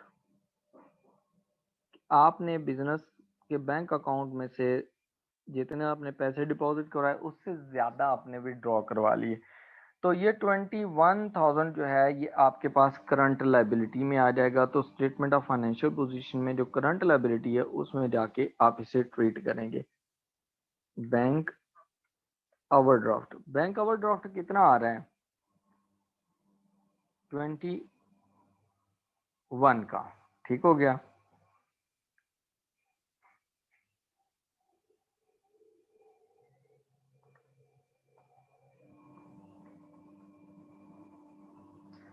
Clear है यहाँ तक? उसके बाद उन्होंने कहा है कि आपके परचेजेस गिवन है और सेल्स गिवन है। परचेज का डेबिट बैलेंस होता है, इसका मतलब है ये परचेजेस हैं 380,000। ये इनकम स्टेटमेंट में परचेजेस आ जाएंगे 380,000।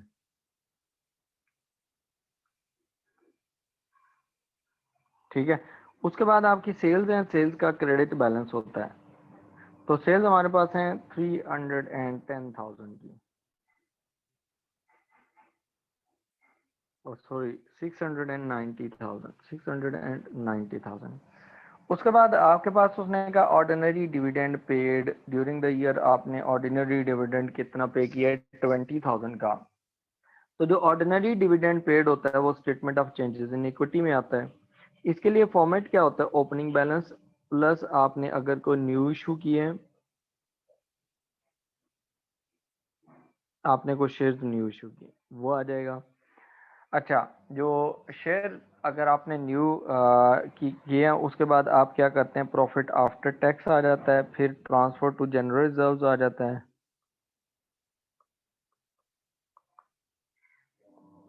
ठीक हो गया?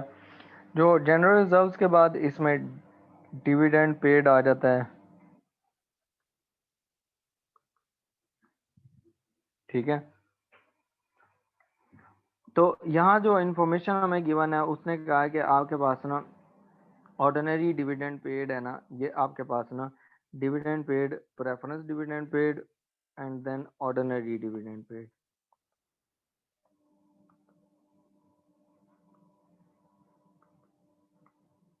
ठीक है?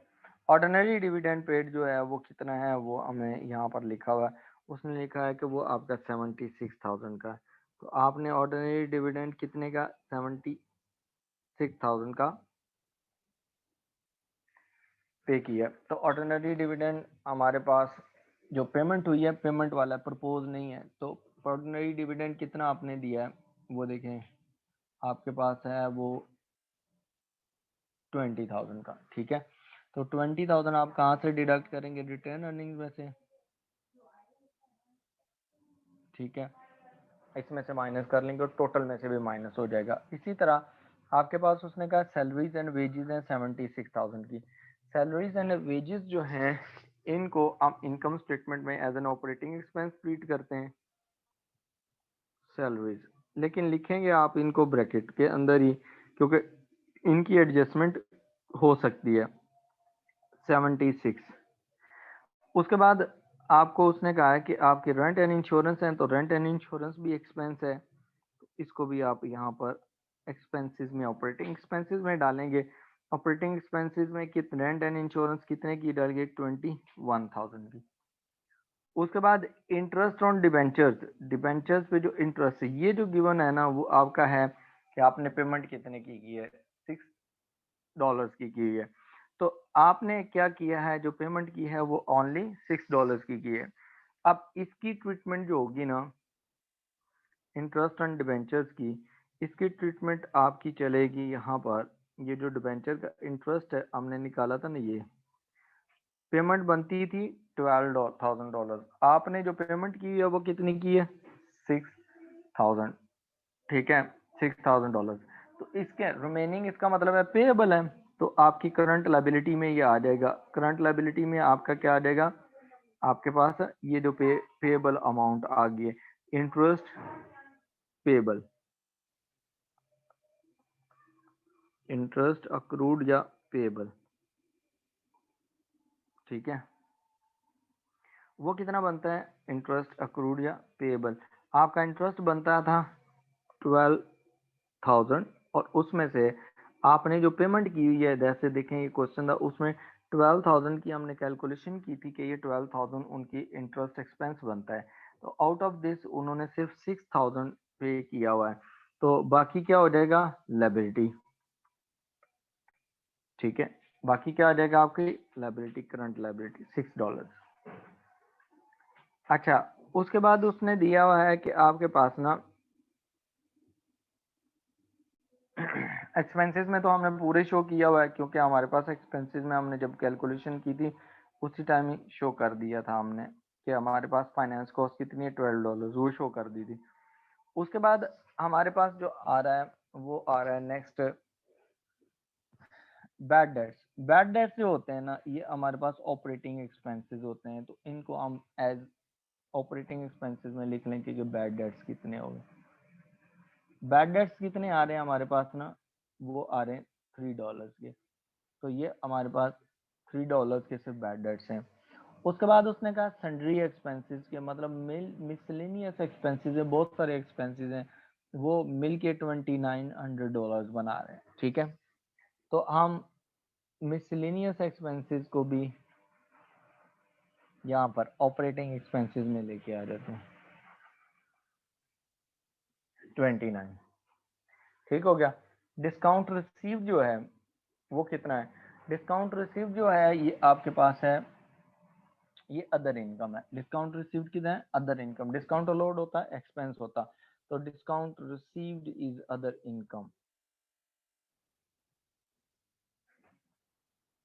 डिस्काउंट रिसीव कितना हुआ है आपको? $11 का, ये इंटरनल कॉलम में लिखने यहाँ पर, ठीक हो गया। उसके बाद नेक्स्ट देखें एडजस्टमेंट्स हैं, एडिशनल इन्फॉर्मेशन। एडिशनल इन्फॉर्मेशन में उसने क्या क्या चीजें दी हमने वो देखनी है और उसके अकॉर्डिंगली क्वेश्चन को प्रोसीड करना है। अब देखें जैसे कि उसने पहली एडजस्टमेंट दी है कि इन्वेंट्री एट 30 जून 2011 175,000 की थी, तो इसकी एक ट्रीटमेंट तो ये होती है 175,000 की इन्वेंट्री है, आप एक तो इसको यहाँ से माइनस कर लेंगे,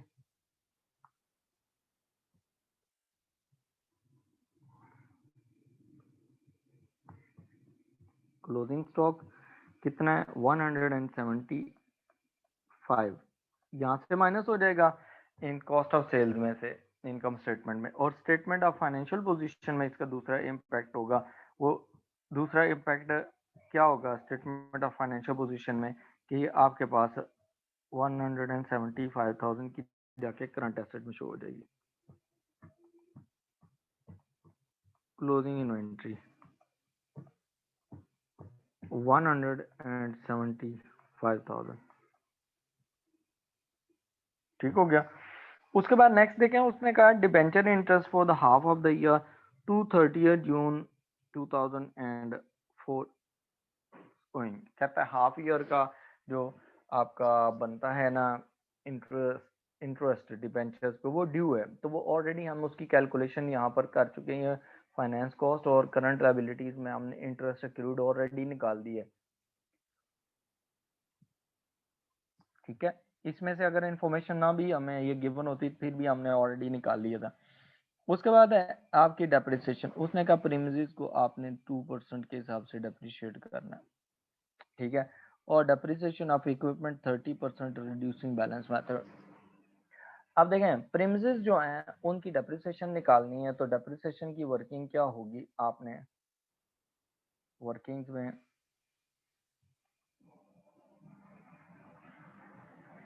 डेप्रिसिएशन एक्सपेंस प्रीमिसेस। ठीक है, प्रीमिसेस की आपकी वैल्यू आप देख लेंगे, वैल्यू आपको कहाँ से मिलेगी, उस पे आपने स्ट्रेट लाइन डेप्रिसिएशन लगा देनी है। वैल्यू कहाँ से मिलेगी, वो हमारे पास स्टेटमेंट ऑफ फाइनेंशियल पोजीशन के अंदर है जो हमने प्रीमिसेस की निकाली। कॉस्ट 600,000 की है और क्यूमुलेटिव डेप्रिसिएशन 140,000 की है। तो आपका यहाँ पर स्ट्रेट लाइन मेथड है, तो स्ट्रेट लाइन मेथड कॉस्ट पे ही लगता है। ठीक है, उसका क्या फॉर्मूला है, कॉस्ट लेस रेजिडुअल वैल्यू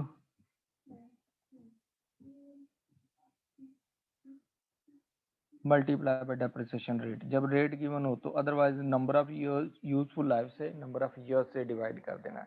ठीक है, आपके पास कॉस्ट है, वो एसेट की कितनी कॉस्ट है, हमारे पास करंट एसेट प्रीमिसेस की 600,000 की कॉस्ट है और उसमें से 140 आपकी की सॉरी रेजिडुअल वैल्यू 0 है। Residual value is not given in the question, it means it would be 0। तो डेप्रिसिएशन रेट 2% है। तो आपके पास 6,000 का 2% कितना निकला है, 600,000 का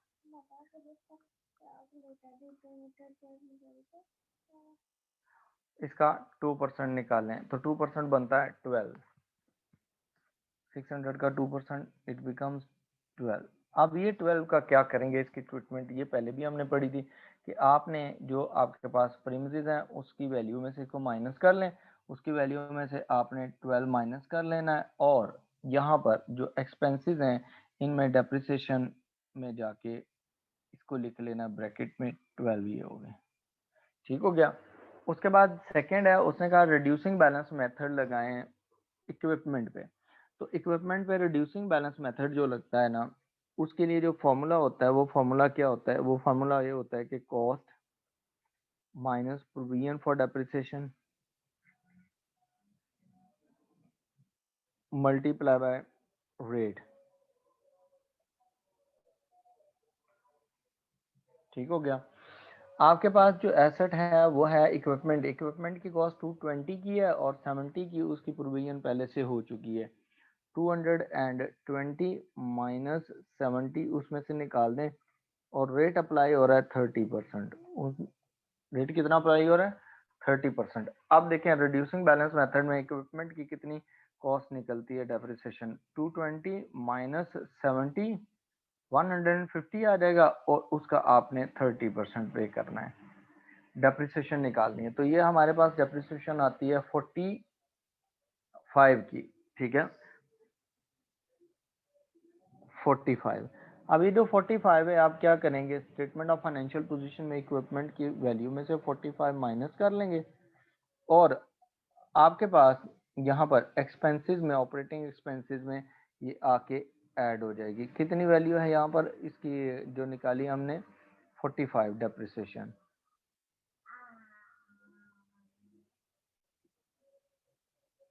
ये आपकी डेप्रिसिएशन दोनों हो गई। ठीक हो गया। उसके बाद उसने कहा अक्रूड सैलरीज। सैलरीज एक्सपेंसेस होते हैं, तो जो अक्रूड सैलरीज होती हैं उनका मतलब है कि वो आपने पे नहीं की, तो सैलरीज के अंदर आप उनको ऐड अप कर देंगे जितनी भी गिवन है। अक्रूड सैलरीज कितनी है, सॉरी 8,000 की। ठीक है, वो 8 इसमें ऐड कर देंगे। अक्रूड एक्सपेंस जो होता है वो आपकी लायबिलिटी भी होता है, तो आप उसे एक्रूड एक्सपेंसेस को लायबिलिटीज में भी लिख लेंगे। लायबिलिटीज में कितना है आपके पास ये वैल्यू 8000 की, ठीक हो गया। उसके बाद उसने कहा डायरेक्टर्स प्रपोज टू पे एन ऑर्डिनरी डिविडेंड ऑफ 30,000। अब डायरेक्टर्स ने डिविडेंड जो है वो ऑर्डिनरी डिविडेंड प्रपोज किया है। प्रपोज का मतलब है कि ये अगले साल मिलेगा, ठीक है। कहता है 10,000 to be transfer to general reserve. General reserve में जो ट्रांसफर करने वो आपने माइनस कर देने रिटेन अर्निंग्स में से, वो कितने 10,000, और आप उसे ट्रांसफर करके टोटल इक्विटी का पार्ट बना लें, ठीक हो गया।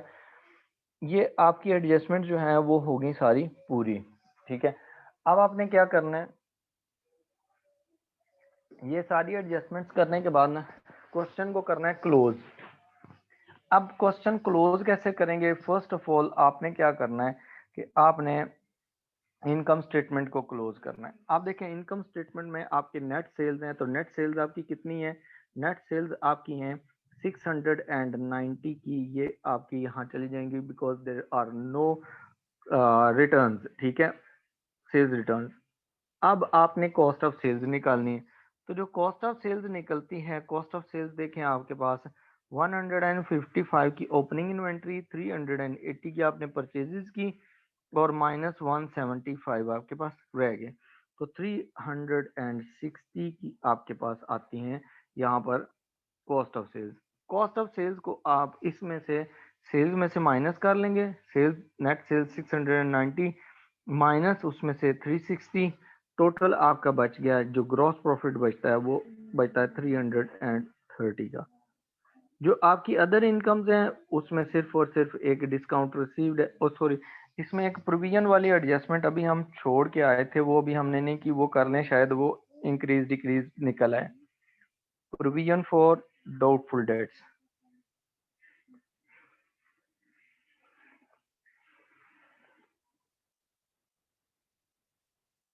ठीक है। प्रोविजन फॉर डाउटफुल डेट्स हमारे पास जो न्यू डाटा है उसमें तो उसने कोई दी नहीं हुई, ठीक है। ओल्ड प्रोविजन ऑल दो उसने दी हुई है प्रोविजन फॉर डाउटफुल डेट्स। अब यहाँ पर हमारे पास इसकी एडजस्टमेंट में फर्दर है ही नहीं कि आपने प्रोविजन फॉर डाउटफुल डेट्स भी रखनी है। तो प्रोविजन फॉर डाउटफुल डेट्स की जब एडजस्टमेंट नहीं गिवन, तो इसका मतलब है कि न्यू प्रोविजन भी नहीं होगी। तो हमारे पास यहाँ पर इसका जो फॉर्मूला होता है वो क्या होता है, new provision minus old provision,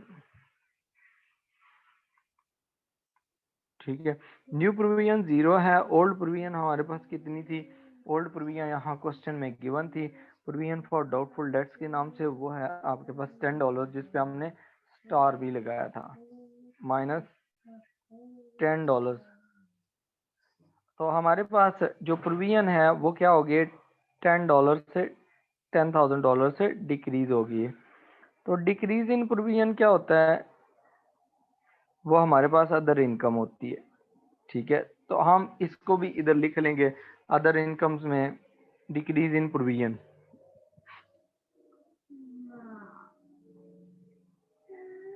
provision for doubtful debts $10। तो आपके पास टोटल अदर इनकम कितनी होगी 21 की, ठीक है। आपके पास ऊपर ग्रॉस प्रॉफिट है, उसमें अदर इनकम ऐड हो जाएंगी, अदर इनकम के बाद आपने इसमें से एक्सपेंसेस माइनस करने। अब देखें एक्सपेंसेस, ऑपरेटिंग एक्सपेंसेस को कैसे क्लोज करेंगे कि आपने सबसे पहले सैलरीज का टोटल करना है, सैलरी 7600 प्लस 800, ठीक है, ठीक है। इसमें सिंपली 76 प्लस 8 आ जाएगा, तो ये आपके पास कितनी कितनी हो जाएंगी 84। उसके बाद रेंट में कोई एडजस्टमेंट नहीं है, 21 आगे आप इंटरनल कॉलम में शिफ्ट कर देंगे। बैड डेट्स $3 के हैं, और आपके पास यहाँ पर मिसलिनियस एक्सपेंसेस हैं 29 के, और आपकी डेप्रिसिएशन कितनी बनती है, वो बनती है 57 की, वो आप डेप्रिसिएशन भी यहाँ लिख लेंगे, ठीक हो गया। अब आपने क्या करना है कि ये सारे के सारे जो एक्सपेंसेस हैं इनको कर देना टोटल, ठीक है। तो आपके एक्सपेंसेस कितने बनते हैं, एक्सपेंसेस देखें आपके हैं 84, ठीक है, प्लस आपके 21, +3 प्लस आपके 29 एंड प्लस आपके 57। ठीक हो गया। आपके एक्सपेंसेस बनते हैं टोटल 194 के। ठीक हो गया। तो आपके पास ऊपर जो प्रॉफिट्स हैं वो 330 के, plus other income gross profit 330, plus जो आपके पास अदर इनकम है वो 21 की है, और उसमें से आपने माइनस करना है 194। ठीक हो गया, जो आपके ऑपरेटिंग एक्सपेंसेस हैं। तो आपके पास जो आंसर बचता है, ऑपरेटिंग प्रॉफिट बचता है 157 का बचता है। ठीक है। फाइनेंस कॉस्ट हमने 12 लिखी थी, as it is outer column में ले जाएं, तो ये भी इसमें से माइनस कर लें 12, तो आपके पास जो वैल्यू आएगी 145,000 की आएगी। ठीक है। इनकम टैक्स को नहीं गिवन क्वेश्चन में। ठीक है, इसका मतलब है सारे के सारे पैसे आपके जो profit before profit after interest है वही प्रॉफिट आफ्टर टैक्स भी है। ये आपकी कितनी वैल्यू आ जाती है 145 की। ठीक हो गया। और टैक्स, कॉरपोरेशन टैक्स देखें क्वेश्चन में वो गिवन है, वो नहीं गिवन, वो जीरो है, तो आपके पास $145 ये आ जाएगी प्रॉफिट। अब ये जो प्रॉफिट है ना, करंट ईयर के जो प्रॉफिट होते हैं आफ्टर जो आपके पास टैक्स होते हैं, इनको आप यहाँ पर statement of changes in equity में यहाँ शिफ्ट करते हैं। कितनी अमाउंट है 145 की, ये आगे। ठीक हो गया। अब आपने क्या करना है, अब आपने statement of changes in equity को भी क्लोज कर देना है। ठीक है। इसका 30 जून 2014 को आपने बैलेंस निकाल लेना है। बैलेंस कैरी डाउन 400,000 के ऑर्डिनरी शेयर्स हैं। प्रेफरेंस शेयर्स जो है वो क्वेश्चन में गिवन ही नहीं है, तो उसका मतलब है वो जीरो बैलेंस है। आपके पास जो रिटेन अर्निंग्स है, वो रिटेन अर्निंग्स कितनी बचती हैं 28,000 पुरानी अर्निंग्स थी, प्लस 145 आपके पास इस साल की जो प्रॉफिट्स आए हैं वो हैं, और माइनस इसमें से आपने 10,000 रिजर्व्स में देना है।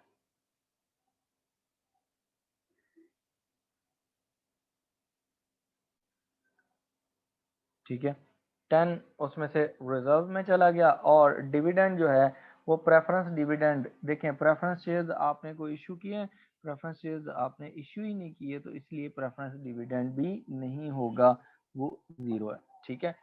तो उसके बाद आपने जो कैश ये ऑर्डिनरी डिविडेंड दिया वो है $20 का, वो आप माइनस कर लेंगे इसमें से, तो आपके पास जो रिटेन अर्निंग्स आ रही हैं वो 143 की आ रही हैं। ठीक है। जनरल रिजर्व जो हैं वो आपके पास 40 के हैं। ठीक है। और शेयर प्रीमियम भी है वो आपके पास 50 का इस साल ही क्रिएट हुआ है। जो इस साल सॉरी क्रिएट नहीं हुआ, पुराना ही बैलेंस आ रहा है, तो रीवैल्यूएशन इस दफा कोई भी नहीं हुई, उसका कॉलम भी नहीं बना। ठीक हो गया। अब ये जो बैलेंसेस आपने यहाँ पर निकाले हैं ना, statement of changes in equity में क्लोजिंग बैलेंसेस, इन्हीं को आप यहाँ शिफ्ट करेंगे। आपके पास यहाँ पर क्वेश्चन के स्टार्ट में उन्होंने नहीं बताया हो कि ऑथराइज्ड कैपिटल वगैरह कितना है। ठीक है, उन्होंने इशूड कैपिटल बताया, इसका मतलब है सेम वही चीज है। और आपके पास ऑर्डिनरी शेयर कैपिटल है वो 400 का, प्रेफरेंस शेयर कैपिटल नहीं है, रिटेन अर्निंग्स आपके पास 143 की हैं। ठीक हो गया। और आपके पास जनरल रिजर्व्स जो हैं वो हैं $40 के, रिवैल्यूएशन रिजर्व्स नहीं है, और टोटल आपका कितना आता है, टोटल आपका यहाँ आप टोटल कर लेंगे इसकी। ठीक है, कितना 400,583। ये आपके पास क्या है स्टेटमेंट ऑफ फाइनेंशियल पोजीशन। अब स्टेटमेंट ऑफ फाइनेंशियल पोजीशन को भी वन बाय वन क्लोज कर दें। आपके देखें 600,000 का आपका एसेट था, उसमें से आपकी 140 की होगी डेप्रिसिएशन, पुरानी डेप्रिसिएशन, तो आपका एसेट कितने का रह गया, आपका एसेट रह गया 460 का। ठीक है, 600 माइनस उसमें से आप क्या करेंगे, जो ओल्ड प्रोविजन है वो माइनस कर देंगे, और उसमें से आपने माइनस कर देने जो इस दफा वाले हैं, तो आपके पास ये बच जाता है 440। 8। ठीक हो गया।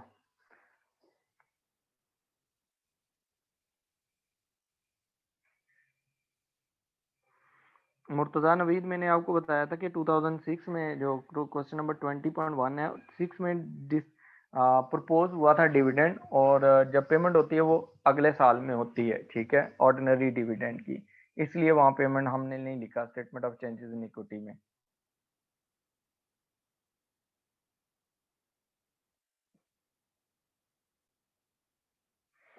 अब्बास, जो रिवैल्यूएशन रिजर्व्स हैं वो सेपरेट रिजर्व्स होते हैं और जनरल रिजर्व सेपरेट होते हैं, इसलिए उनको सेपरेट ही आपने statement of changes in equity में शो करना है।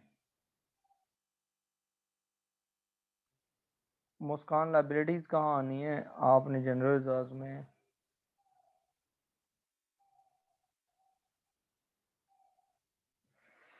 अच्छा,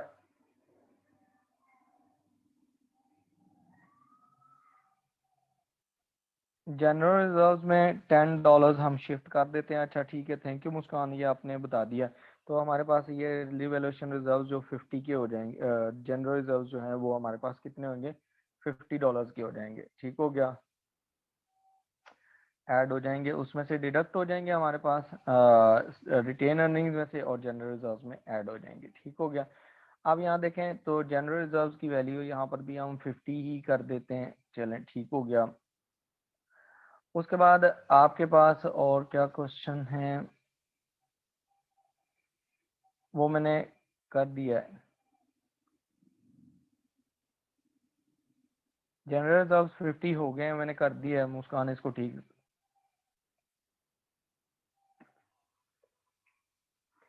अब्बास रजा, आपने लिखा कि फाइनेंस कॉस्ट है ना, वो हम 6,000 क्यों नहीं लिख रहे, वो हमने 12,000 क्यों लिखी है?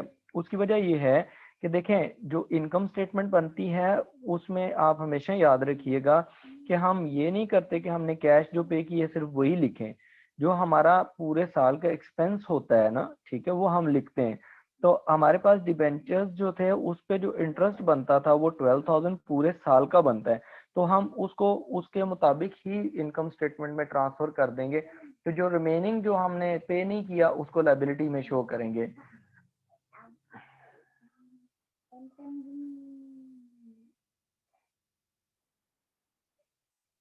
हाँ जी, शेयर प्रीमियम को भी लिखेंगे हम बैलेंस शीट के अंदर, अब्बास रजा। उसका भी जो शेयर प्रीमियम का जो लास्ट कॉलम है हमारे पास ना, वो शेयर प्रीमियम का है, वो मिस हो गया मेरे से, मैं यहाँ लिख लेता हूँ शेयर प्रीमियम। ये भी आएगा, जो भी रिजर्व्स हैं वो यहाँ पर आएंगे इक्विटी में। वो कितने बनते हैं, 550 के ये बन जाते हैं, तो ये भी उसमें ऐड हो जाएंगे, तो ये इसकी वैल्यू आपकी चेंज हो जाएगी। ठीक है, इनको आपने टोटल करके इधर शिफ्ट कर देना है। उसके बाद आपके पास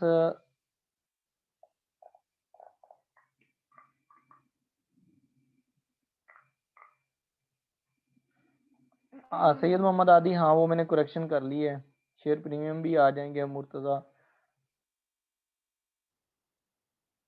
चलें, ठीक हो गया।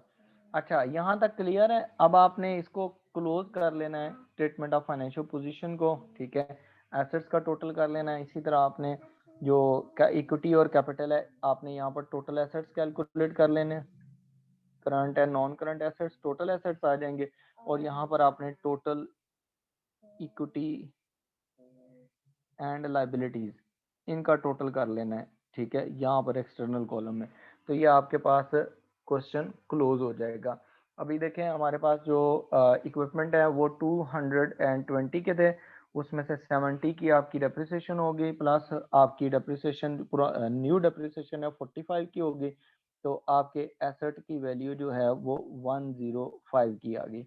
ठीक है, तो आपका एसेट जो है वो कितने का, 105 प्लस आपका 448, आपके एसेट की वैल्यू आ गई 553।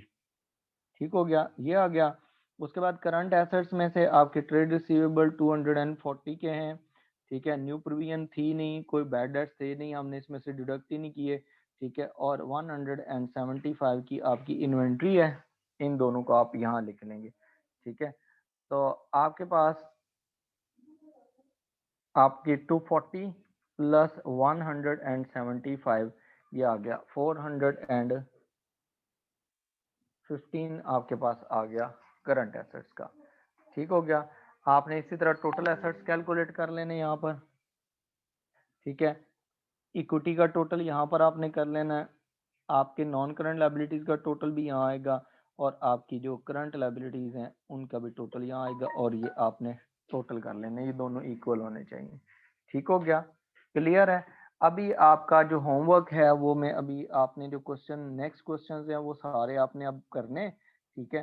जो नेक्स्ट क्लास आएगी अब मैं आपको एमसीक्यूज भी इसके अपलोड कर दूंगा, वो भी आपको मिल जाएंगे।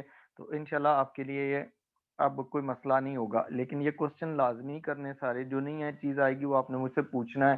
बेशक नेक्स्ट क्लास के स्टार्ट में पूछ लें, जब पहले स्टार्ट लेक्चर होगा आप अपने अपने क्वेश्चन उसमें से पूछ लें, ठीक है।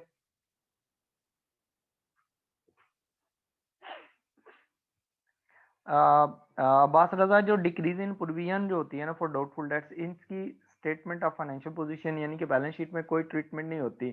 बैलेंस शीट में जो ट्रीटमेंट होती है वो सिर्फ न्यू प्रोविजन जो है वो ट्रेड रिसीवेबल में से माइनस होती है, तो न्यू प्रोविजन तो हमने रखी नहीं है, इसका मतलब है कि जीरो प्रोविजन है। ठीक हो गया, is that clear? Okay, okay जी, अल्लाह हाफिज। तब अब इंशाल्लाह नेक्स्ट क्लास में मुलाकात होती है मंडे को, ठीक है। ओके, अल्लाह हाफिज।